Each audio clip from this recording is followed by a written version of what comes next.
Okay, welcome everybody to the playing field, and really excited to have Jess Ibrom on this episode today. Before we do, I just want to thank everybody for their feedback and their subscriptions and their likes so far for the two episodes that we've had with Paul Temple, Scott Hales, and Jose Manuel Figuera. And really exciting to see some of the feedback that we're getting. Certainly encourage you to keep sending the messages through, and getting your requests in, and some of the people that you'd like to see. I've got no doubt today that our guests will continue to offer a lot of value and give you some tips around some of this coach's journey over the last number of years. I just want to start off with just to introduce Jess, and I first met Jess face to face back in 2014. I'm not sure if you remember the football conference, Jess. Yep, I certainly do. Yeah. That was a fantastic event up in Auckland. Nice, and that was certainly one whereby I really got to know Jess's work firsthand. At the time, it was with the Phoenix Academy, which I believe was based down in Christchurch, and ever since I've been fascinated by Jess's journey, and I thought this was a really cool opportunity to bring him on today and discuss a few things. So, Jess, what have you been doing since 2014? So it would have been 6 or 7 years now. Yeah, it seems a long time ago, but it's just been a bit of a blur, if I'm being honest. But yeah, certainly when we first met, I just came into the role at Wellington Phoenix. We'd relocated the Asia Pacific Football Academy. It was based in Christchurch at the time, up to Wellington. And my role was head of the academy at the time. And so I spent close to a couple of years there at the academy, and then left that role and wanted to challenge myself with another overseas experience. So I found myself in little Cook Islands, a small island just off New Zealand, as technical director of the country. So I spent a couple of years there, driving the sort of development of the country, which is a real big challenge, as you can imagine. Then I found myself back in New Zealand, and at this point I wanted to take a bit of time out of the game, so I did, and explored a number of different opportunities, as well as upskilling myself as well through some overseas experiences. And then the opportunity came up with Tasman United last year in the National League as head coach and director of football. And we just finished the league here. Obviously, it was enforced upon us through COVID-19. And yeah, I've just finished my role now here at Tasman United. Excellent. Okay, so yeah, quite a vary in terms of experiences there. Both in terms of leading, obviously, a national body, coaching in the National League, coaching in an academy, and also the learning experiences, I guess, which I think are a really cool thing. So, I mean, if you can, Jess, can you give us some considerations around why you felt it was important to take that time out to go on that learning experience, and maybe talk a little bit more around what exactly that was? Yeah, I mean, I think for me, what I didn't want to do is just jump straight back into a role. I wanted to take this opportunity to really work on the areas that I felt that I needed to improve upon myself. And so I did that, and it was invaluable, if I'm being honest. I had the opportunity to go into lots of other elite sporting codes, cricket, netball, rugby, in and around New Zealand.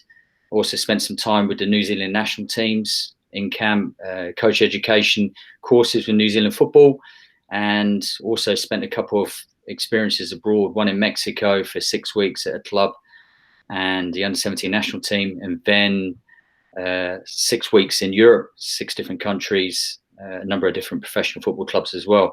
And so for me, that was invaluable for me, because I was quite unique in the sense that I could take this time out and really be more sort of measured in my approach in terms of what role I was going to go into next.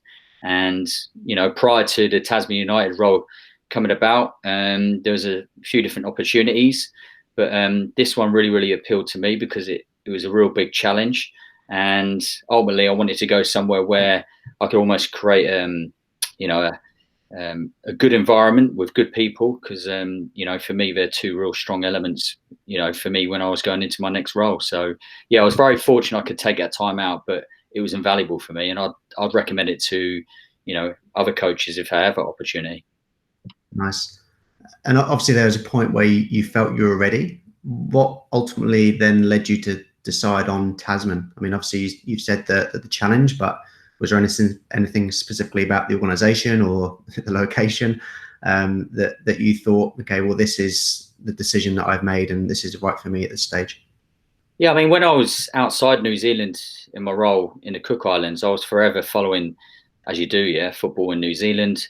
Not just at the national level, but all the way down, through the National League and the different academies that are operating in New Zealand as well. And so when this opportunity came about, I'd done a lot of research on Tasman United. It was only a new franchise. I think this year was our 4th year in the National League.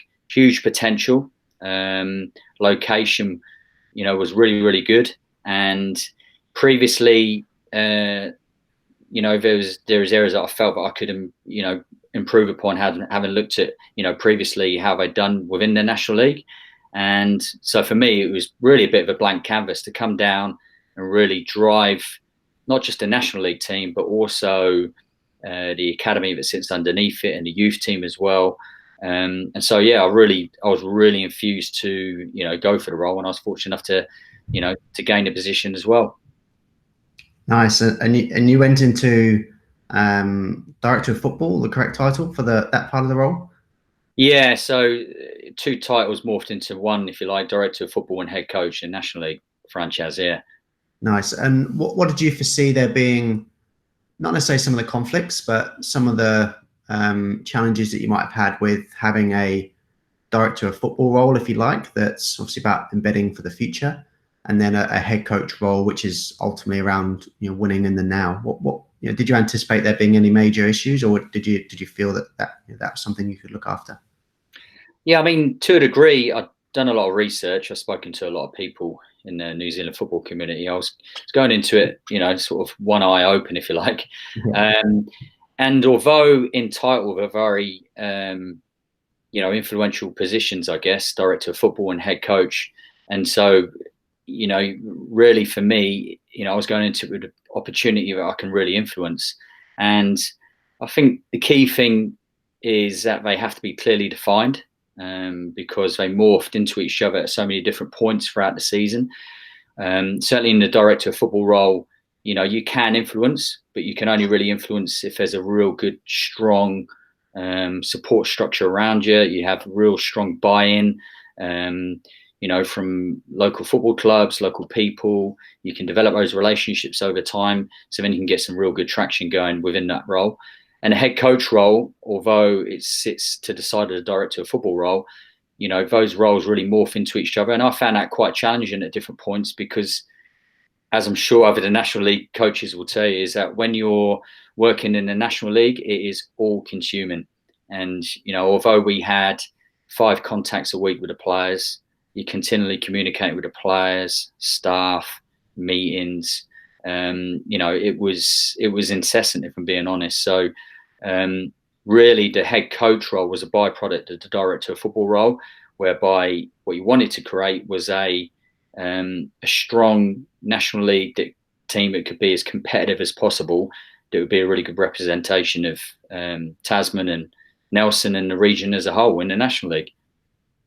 Nice. And looking back on the tenure there in terms of the director of football role, what would have been some of the things that you're most proud of?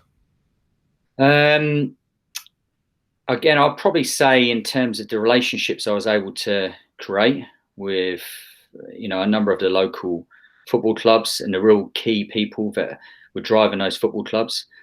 At the end of the day, I knew that I wasn't going to be in Nelson or Tasman for a long period of time, for a number of years. What I really wanted to do was just try and create those links with the local football clubs to the National League team, to within the role of director of football as well. And so that was invaluable, really. We had some really good examples of that. Towards the end of the season, we brought those teams in. We played against those teams as a bit of an in-house game. So it was brilliant because you're creating real strong links and hopefully a good foundation at the same time for the future as well. So that was invaluable for me. That really was. Certainly, a bit of director of football straight head coach role was creating a stronger pathway and linkage with the academy, feeding into the youth team and youth team into the National League team as well. That was invaluable as well. Nice.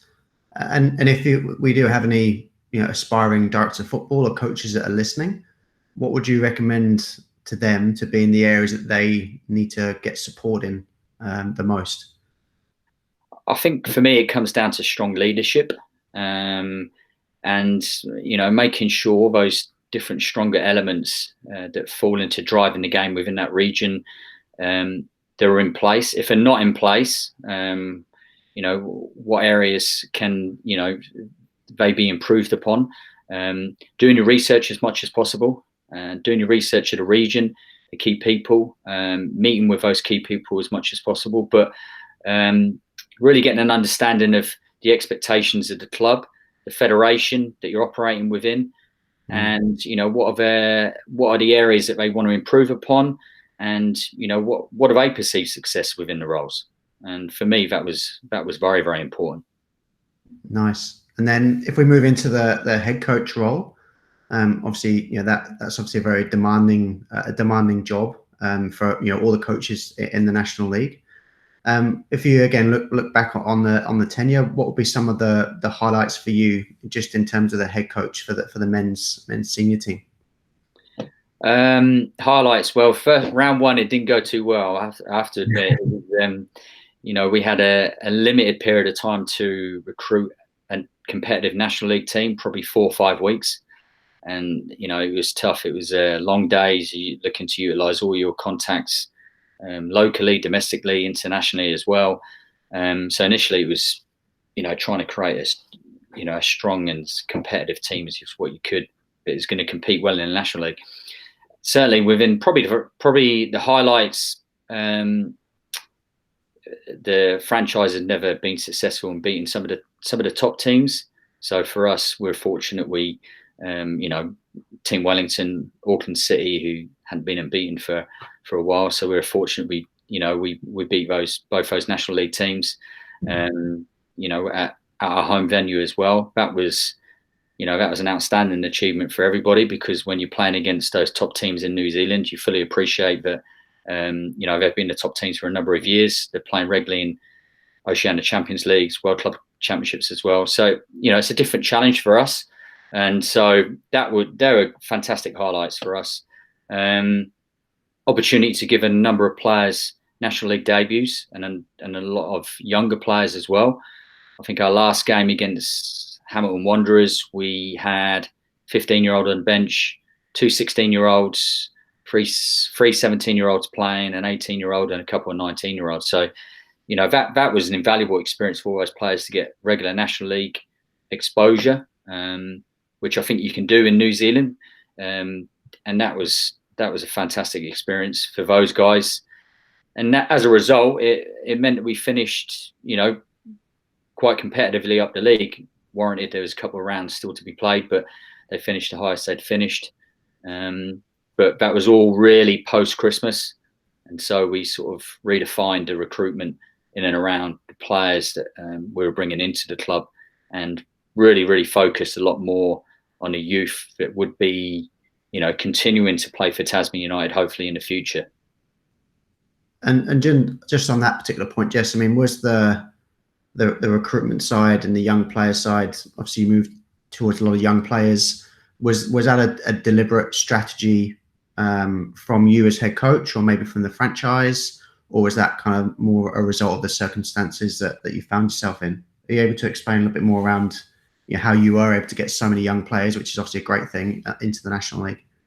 Yeah, I mean, it was pretty, a lot of it was driven by myself, but it was, it was pre-planned. I'd had these discussions with the club, and so our focus was always going to be post-Christmas, that we were going to give a lot of younger players the opportunity to play in the National League stage. And certainly from my experience of the different football environments I've worked on in other parts of the world as well, is that I think it's good to give these younger players the opportunity to play at the highest level possible, providing they're good enough and they can handle it and it's managed appropriately. And so for me, it was it was a step-by-step process. Initially, pre-Christmas, the top-end players who were playing in the National Youth League, they were then being cultivated into the first-team training environment. So they had that experience that carried on all the way through to the beginning of January when we came back after the break as well. And you're slowly looking to drip feed their experiences into the National League team. And as a result of that, then they gain more experience, they gain greater exposure on the National League stage, and it sets them up for the future as well, because it's a really important part of their development, for those younger players to be playing at a senior level as early as possible, providing they can handle it in all the different, elements to that, physicality and everything else. Nice. And in terms of, you mentioned, I'm sure you were going to the big wins against the big two, if you like. So what was different about those games? Like if you talk about maybe a bit of the strategy going into the games, or maybe some of the outlying tactics that you're going to use. I mean, what was the difference when playing against Scott's Team Wellington and Jose's Auckland City? Yeah, I mean, if I go back a step, prior to me coming into my role at Tasman, and again through a lot of discussions with a lot of people within the game, it was always known that coming to Nelson and to play Tasman United is always a really nice experience for opposition teams. The weather's always nice. The airport is really close to where you're going to be playing. The pre-game food is good. The after-match hospitality is nice. Everyone, it's a nice experience, and to a degree, all those elements were still operating. But what we wanted to do was try and create, a not so positive experience for those teams when they took us on the field of play. And so we knew that we were going to be in for a very, very challenging experience against both those teams. But we rode our luck. We really did. But our strategy was very very clearly thought out. We prepared a lot when we were leading into those games themselves. We spent probably 4 training sessions on average leading into those fixtures. We watched the teams comprehensively. And so, the foundation of our success, certainly post-Christmas, was to create as competitive team as possible so they could recognise they could actually get results. And I think for us, once we got that result against Team Wellington, and we knew that they were coming off of a fixture against the Wellington Phoenix, which had lost the game, and they played against the really, really strong Wellington Phoenix team with a number of professionals playing in that game as well. So, we thought we've got an opportunity here. And the moment we'd had that opportunity to actually beat a really well-established National League team, then that gave us, the foundation for us to go into the next game as well. Same with Auckland. We knew Auckland were getting close to that 50. We focused on it a lot throughout the week, but also on the other hand, and I'm not saying it played a part, but that we knew that they were going to move it. They were going to be progressing into playing in the Champions League, sort of a week or so afterwards. So again, we wanted to make it an uncomfortable experience for them, but we were competitive as we could. We restructured our game to a degree. I think Jose mentioned it on the first episode in terms of when we played them up at their home venue in Auckland. We went really low in terms of our block, and we were missing our key forward as well, Jean-Philippe Psycho. So we played a 17-year-old up front, which was was a tough challenge for him, but a great experience at the same time. So we really wanted to live off the fact of if they made a mistake, or we could counter-attack quickly, and that was where we sort of relied upon our game a lot in terms of being as competitive as possible, pressing in the right areas, and then whereby we could counter-attack quickly, we'd do it quickly, incisively, and we'd do it with real strong purpose as well. So yeah, they'll live in a memory for a lot of people down in Nelson, that's for sure. Nice. And how much variance was there in terms of your strategy from when you played those two teams, as an example, to then potentially other teams in the league? Were you pretty consistent in the way you played, or were you skillfully adapting based on the opposition that were in front of you? Bit of both, really. I mean, prior to Christmas, due to the short timeframes in and around the recruitment, the playing style differed from round one to round two, if I'm being honest, and probably part way through round one is that we went into games with a set system, as this is how we're going to play, based upon how we envisaged the players would play within those positions, but quickly realised to protect the players as well, and to get a positive result, we had to readapt, and that's what we done in the end. We readapted and we kept a fairly similar strategy in and around our games. I think you've got an even stronger appreciation when you're working in the National League just how competitive it is, and I think Scott might have mentioned it in the previous podcast, but certainly when you have players that probably don't know the level of the National League when they come from overseas as well, is that it's a really, really competitive league. There's some very, very good players across the board in every National League team. Also, in terms of little elements such as the travel, that really threw us. By the end of the season, I think we took 1 point through all our different away trips, and actually it throws the players more than you think. Me as a coach, I'm sitting there probably game two, and I think we were away at Hawke's Bay, and we should be performing. Come on, we should be performing. But then you take it back a few steps and you realise what it's taken to just get to the game, and that impacts as well on the players. But National League as well, very competitive league, some very good players across the board. You've got Eastern Suburbs, who obviously won it the year before, Waitakere, Wellington Phoenix, full-time training program. It's good. There wasn't an easy game in the National League. I know it's cliche, but there wasn't. Every game is a real challenge. It really is. And for us, the players had to play at their very maximum to get a positive result. Nice. And I mean, all things considered, then, in terms of obviously the curtailed finish, but still, your finish on the ladder. Going into the season, where did that match against your expectations? Were you above expectation? Were you below? Maybe a bit of a review on kind of where you felt that you finished. Yeah, I mean, it was interesting because at the beginning of the season, as a group, we sat down. I was fortunate. I brought a mental skills coach who worked with the local rugby franchise here at the National League level, and so we really took it upon as a campaign, but we didn't really set ourselves any great big monumental target and goal. We took each game as it comes, and for us, it was just important that we were as competitive as possible each game. I'd known in terms of the previous years how Tasman had performed. For us, what we wanted to do, we wanted to better every other season in terms of the placing of where Tasman United had finished, and we'd done that. And we also wanted to just create a better brand for people to come down and watch the team, and to be excited when they watch the team, especially when we're playing against a top team such as Auckland City. We had a lot of people who come out and watch that game. They knew it was going to be a challenge. Everyone knew it was going to be a challenge. But, for us, it was, how can we benchmark ourselves against the best teams in the National League that we could be successful in some way? And so, as a group, we were very, very understanding of, our expectations. And I think it's difficult, again, in the National League this year alone, there was so many mixed results. Results that you try and predict, and it would never end up like that. So very quickly, you just realise, just focus on us, what we're doing, game to game, and where we end up will just be a result of everything that's gone on before. Nice.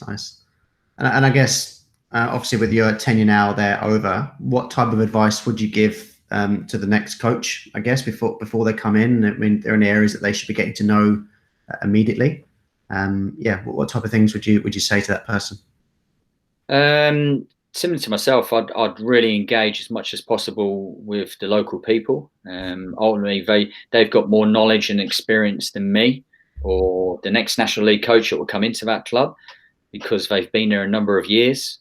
They've seen a number of National League coaches come in and come out. And so I, very much engaging with the local people as much as possible.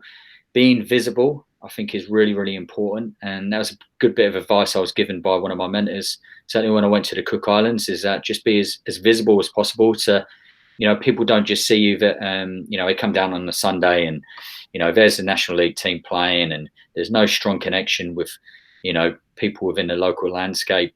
Getting to know people as much as possible, being visible, watching local games, youth, all the way up to senior level football. I had some great experiences, I think probably day 2, went into Richmond Football Club, spent some time with them, fantastic club, good history. And there's some people that, within these clubs that are doing some fantastic work, and so that was invaluable for me. So the best bit of advice is probably that. Hopefully build upon the foundation of local younger players as well, because again, through those players being exposed at the National League level, they're good enough to play. I think Eastern Suburbs proved that the year before last, winning the National League as well. So hopefully those two elements have enabled the next person to come in and push it on to the next stage as well. Nice. And you've almost come full circle back to the point that you were at, obviously, before you took this role. So what will be now some of your I guess immediate term actions to then lead you into the next challenge? I mean, is there anything particularly you're going to focus on as a coach to kind of set you up now to be a better coach than you were last time? Yeah, I mean, I think you have to go through a little bit of reflection, and again, through this enforced break, it gives everyone an opportunity, really, and such as myself as well. So a period of reflection in terms of the things that I felt worked well. I certainly learned a lot within the environment. I learned that as long as you get the trust of senior National League players, they can drive that culture and they can drive that environment for you. And that was one element I learned actually when I was at the Wellington Phoenix, when I was with Ernie Merrick, and the people he would work with and the leadership groups that he would do work with there. So that's definitely some element I take into my next football environment. And I've already started that process. I've already started the process in terms of obviously where we're at in this moment in time, formulating online learning, which is a key thing for me as I move forward, and really focusing in terms of my pathway into whatever role it will be and what area I want to work into next. But from the beginning, I wanted to challenge myself at National League level, and it was a monumental challenge. As people will tell you who have worked in the National League, when I look at people that have worked in the National League for a long period of time, like Ramon when he was at Auckland City, Matt Callcott when he was at Team Wellington, I think he was there like 5 years, and it's a big challenge. So just be aware of that if you are going to go in. Well, look, I've got no doubt, Jess. Again, knowing you as a person, as a coach, that you'll be back on the grass again soon. And just want to thank you for your openness and honesty on the episode today. I think there's some really nice lessons in there for those that are listening. So yeah, just thank you for your time and good luck. And hopefully we'll see you back on the side of the playing field again soon. Appreciate that. Thanks again. Appreciate it. And it's been great experience. And enjoyed it. Really, really did. Thank you.